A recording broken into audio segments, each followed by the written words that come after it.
Breaking and entering in the Rhondda Tunnel. You're listening to BBC Radio Wales with me, Felicity Evans. Today we're hearing listening project conversations recorded in our booth when we visited Treorchy in July.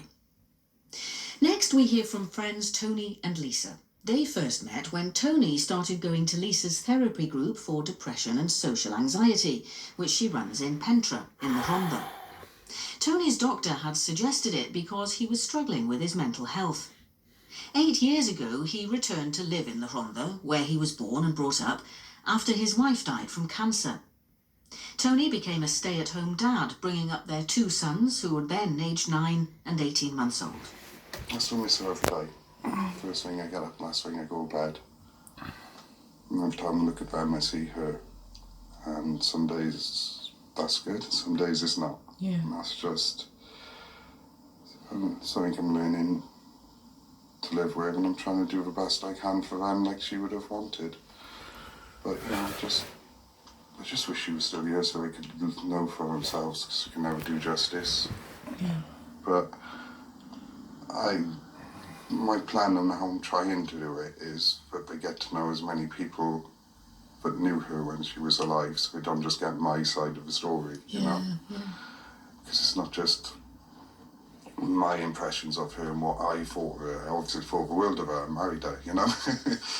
And, you know,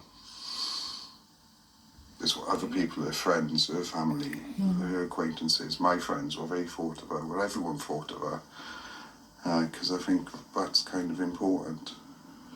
But I think that's what I admire the most about you, is the fact that that in itself must be really painful.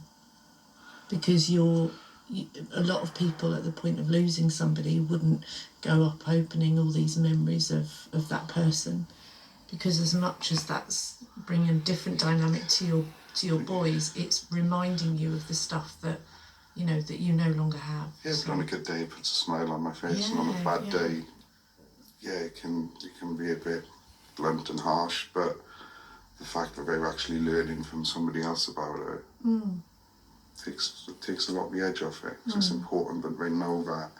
It's important that they know who she was and what she was. Because she's not here to show it herself, you know? And, you know, it's not about me. When it comes to that sort of stuff and them learning, they've got to do it. It doesn't matter how we sort of point out, even within group, remind you of, how well you're doing. You're like, no, we can do better. It's supposed to be an improvement, isn't it? There's points along the road where you just sort of have to take 5 and pat yourself on the back a bit and remind yourself that, you're doing well. I'll tell you, I told you before, when they've moved out, then, if they're not locked up in prison or anything within 6 months, I can go, that one turned out all right,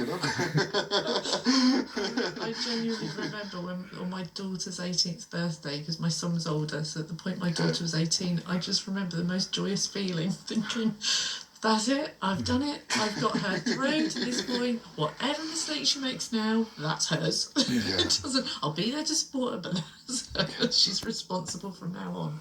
My daughter, when she turned 18, she lives away in Oxfordshire, so we wouldn't get to see each other 2, 3, 4 times a year. But we went down a couple of weeks after her 18th birthday, and first thing that knocked on her door, she answered the door. I was like, come on then. She goes, where are we going? I'm like, you're buying me a pint. You can now. By the time you bought me a drink for a change. Dragged her down the pub and sent her to the bar. And it's like, I could get used to it. Well, I'm a big drinker, I think, but it was nice to go, you're 18 now. I've bought everything for you the last 18 years. Your time to buy something for me now. I'll have a pint of lager, please. Off you go. Tony and Lisa talking about payback time.